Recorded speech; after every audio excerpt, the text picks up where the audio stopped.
2 വർഷം മുൻപ് കൃത്യമായി പറയുകയാണെങ്കിൽ 2023 മാർച്ച് മാസത്തിൽ നമ്മുടെ സംസ്ഥാനത്തെ പ്രധാനപ്പെട്ട ചർച്ചാ വിഷയം എറണാകുളത്തെ ബ്രഹ്മപുരമായിരുന്നു. ബ്രഹ്മപുരത്തെ മാലിന്യ പ്രശ്നവും മാലിന്യക്കൂനയ്ക്ക് തീ പിടിച്ചതുമായിരുന്നു സംസ്ഥാനത്തെ ഏറ്റവും വലിയ പ്രശ്നം. കഴിഞ്ഞ 3 വർഷം മുമ്പ് എന്ന് വെച്ചാൽ 2023 3 വർഷം മുൻപാണ് പുതിയ ഭരണസമിതി തദ്ദേശ സ്വയംഭരണ എറണാകുളം കോർപ്പറേഷൻ ഭരണസമിതി അധികാരം ഏൽക്കുന്നത്. അതിന് മുൻപ് വരെ UDF ആണ് എറണാകുളം ഭരിച്ചത് എന്ന കാര്യം കൂടി മറച്ചു വെച്ചുകൊണ്ടാണ് സംസ്ഥാന സർക്കാരിനെ നിലവിലത്തെ എറണാകുളത്തെ LDF ഭരണസമിതിയും ഇതിൻ്റെ ഭാഗമായിട്ട് പ്രതിസ്ഥാനം നിർത്താൻ വേണ്ടി സംസ്ഥാനത്തുള്ളത് ശ്രമിച്ചുകൊണ്ടിരുന്നത്. ഈ സമയത്ത് സംസ്ഥാന സർക്കാരും തദ്ദേശ സ്വയംഭരണ വകുപ്പ് മന്ത്രിയുള്ള MB രാജേഷും ആ സമയത്ത് പറഞ്ഞൊരു പ്രധാനപ്പെട്ട ഒരു കാര്യമുണ്ട്. ബ്രഹ്മപുരത്തെ തിരികെ ഒരു പൂങ്കാവനമാക്കി മാറ്റി തീർക്കുമെന്ന്. അത് അവരിന്ന് തെളിയിച്ചിരിക്കുകയാണ്. ബ്രഹ്മപുരത്തെ മാലിന്യ കൂമ്പാരത്തിൻ്റെ മാലിന്യക്കൂനിൻ്റെ ബയോമൈനിങ് 75% ഇപ്പോൾ തീർന്നിരിക്കുകയാണ്. മാത്രമല്ല അതിൻ്റെ ഭാഗമായിട്ട് ഏകദേശം 18 ഏക്കറോളം സ്ഥലമാണ് ഇപ്പോൾ സംസ്ഥാന സർക്കാരിന് തിരിച്ചു പിടിക്കാനായത്.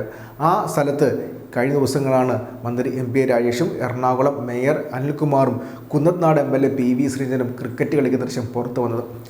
ഒരുപാട് ശ്രദ്ധ കിട്ടേണ്ട ഒരു വാർത്തയായിരുന്നു. പക്ഷേ സംസ്ഥാനത്തെ മുഖ്യധാര മാധ്യമങ്ങൾ പതിവ് പോലെ തന്നെ അത് മുക്കിയിട്ടുമുണ്ട്. എന്നാൽ ബ്രഹ്മപുരത്ത് മാറ്റങ്ങൾ സംഭവിച്ചുകൊണ്ടിരിക്കുകയാണ്. മാധ്യമപ്രവർത്തകരും മാധ്യമങ്ങളും വാർത്ത കൊടുത്തില്ലെങ്കിലും അവിടെ മാറ്റങ്ങൾ സംഭവിച്ചുകൊണ്ടിരിക്കുകയാണ്.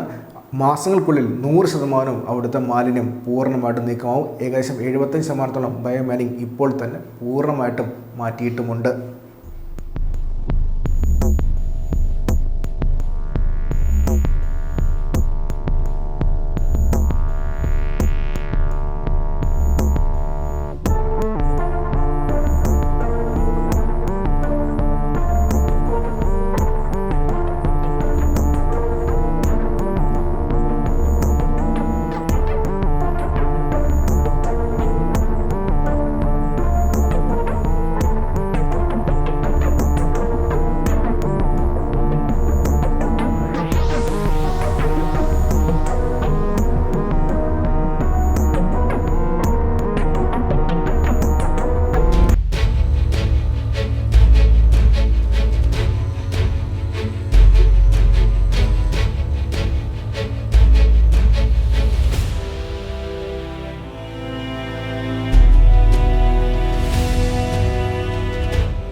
ഈ മാറ്റത്തെക്കുറിച്ച് ഈ നേട്ടത്തെക്കുറിച്ച് തദ്ദേശ സ്വയംഭരണ വകുപ്പ് മന്ത്രിയായിട്ടുള്ള MB രാജേഷ് തൻ്റെ ഫേസ്ബുക്ക് പേജിൽ എഴുതിയിട്ടുണ്ട്. അതിൽ അദ്ദേഹം പറയുന്നത് ഇങ്ങനെയാണ്: ബ്രഹ്മപുരത്തെ ഒരു പൂങ്കാവനമാക്കി മാറ്റുമെന്ന സർക്കാരിൻ്റെ ഉറപ്പ് പാലിക്കപ്പെടുകയാണ്.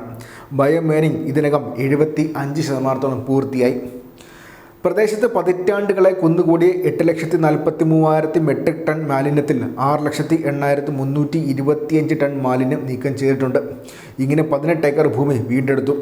ഈ പ്രദേശത്ത് ചെടികളും മരങ്ങളും വെച്ചുപിടിപ്പിക്കുകയാണ്. മാസങ്ങൾക്കുള്ളിൽ ബയോമൈനിങ് പൂർത്തിയാക്കാനാകും. BPCLന് CBG പ്ലാന്റ് നിർമ്മാണവും ഇവിടെ അതിവേഗം പുരോഗമിക്കുകയാണ്. ഈ പ്രദേശത്തിൻ്റെ സമഗ്ര വികസനത്തിനായി 110 ഏക്കറിൽ 706.55 കോടിയുടെ വിപുലമായ ഒരു മാസ്റ്റർ പ്ലാൻ തയ്യാറാക്കിയിട്ടുണ്ട്. കൊച്ചി കോർപ്പറേഷൻ കൗൺസിൽ അംഗീകരിച്ച ഈ പ്ലാൻ സർക്കാരിൻ്റെ പരിഗണനയിലാണ്. മാസ്റ്റർ പ്ലാൻ കൂടി നടപ്പിലാകുന്നതോടെ ബ്രഹ്മപുരം ഒരു പൂങ്കാവനമാവുമെന്നാണ് ഇവിടെ മന്ത്രി MB രാജേഷ് തൻ്റെ ഫേസ്ബുക്ക് പേജിൽ എഴുതിയത്. മന്ത്രി MB രാജേഷിനൊപ്പം തന്നെ ചേർത്ത് പറയേണ്ട പേരാണ് എറണാകുളത്തു നിന്നുള്ള CPMൻ്റെ മന്ത്രിയായിട്ടുള്ള വ്യവസായ മന്ത്രി P രാജീവ്. അദ്ദേഹം ഈ കാര്യത്തിൽ ബ്രഹ്മപുരത്തിൻ്റെ കാര്യത്തിൽ വ്യക്തമായിട്ട് എഫക്റ്റീവായിട്ട് ഇടപെട്ടിരുന്നു. അദ്ദേഹം ഈ വീഡിയോ പങ്കുവെച്ചുകൊണ്ട് എഴുതിയ കാര്യം ഇങ്ങനെയാണ്. രാജീവ് പറയുന്നു: മാലിന്യ സംസ്കരണത്തിൽ ബ്രഹ്മപുരം മോഡൽ എന്നത് ഇന്ത്യക്കാകെ മാതൃകയാകും വിധം നടപ്പിലാക്കുമെന്ന ഞങ്ങളുടെ ഉറപ്പ് നടപ്പിലാക്കപ്പെടുകയാണ്. ജനങ്ങൾക്കേറെ ഉപകാരപ്പെടുന്നതും കേരളത്തിന് തന്നെ അഭിമാനകരവുമായ ഒരു നേട്ടം എന്ന നിലയിലുള്ള വാർത്താ പ്രാധാന്യം ലഭിക്കുന്നില്ലെങ്കിലും ബ്രഹ്മപുരത്തെ ഞങ്ങൾ മാറ്റിയെടുത്തു. BPCLന്റെ മാലിന്യ പ്ലാന്റ് ഈ വർഷം തന്നെ പൂർത്തിയാകും വിധത്തിൽ നിർമ്മാണം നടന്നു വരികയാണ്. തുടർച്ചയായ ഇടവേളകളിൽ തദ്ദേശ സ്വയംഭരണ വകുപ്പ് മന്ത്രിയോടൊപ്പം കൊച്ചി മേയറോടൊപ്പം മീറ്റിംഗുകൾ സംഘടിപ്പിക്കുന്നു. ഈ പ്രദേശത്തിൻ്റെ സമഗ്ര വികസനത്തിനായി 110 ഏക്കറിൽ 706 കോടിയുടെ വിപുലമായ ഒരു master plan Kochi corporation council അംഗീകരിച്ചത് സർക്കാരിൻ്റെ പരിഗണനയിലാണ് പറഞ്ഞാണ് ആ കുറിപ്പ് അവസാനിക്കുന്നത്. അതിൽ അദ്ദേഹം പറയുന്ന പോലെ തന്നെ ഏറ്റവും കൂടുതൽ ശ്രദ്ധ ആകർഷിക്കേണ്ട ഒരു പദ്ധതിയായിരുന്നു അതിന് പക്ഷേ സംസ്ഥാനത്ത് ഫലപ്രദമായിട്ട് സംസ്ഥാന സർക്കാരിന് ഇടപെടാൻ സാധിച്ചൂടെ മാധ്യമപ്രവർത്തകർ അതിന് വേണ്ടത്ര പരിഗണന കൊടുക്കുന്നില്ല. ഒരു കാരണവശാലും ഒരിക്കലും മാറത്തില്ല എന്ന് പലരും പറഞ്ഞ കാര്യമാണ് സംസ്ഥാന സർക്കാർ ഇച്ഛാശക്തിയോടെ അത് മാറ്റി തീർത്തത്.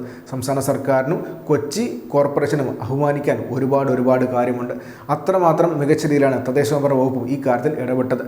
അതുകൊണ്ട് തന്നെ ശ്രദ്ധ ആകർഷിക്കേണ്ട കാര്യമാണ്. പക്ഷേ മാധ്യമങ്ങൾ വേണ്ടത്ര പരിഗണന കൊടുക്കുന്നില്ല. മാത്രമല്ല ഇന്ത്യക്കാകെ മാതൃകയാക്കാൻ പറ്റിയ പദ്ധതിയാണെന്നാണ് P. രാജീവ് പറഞ്ഞത്. അത് ശരിയായ കാര്യമാണ്.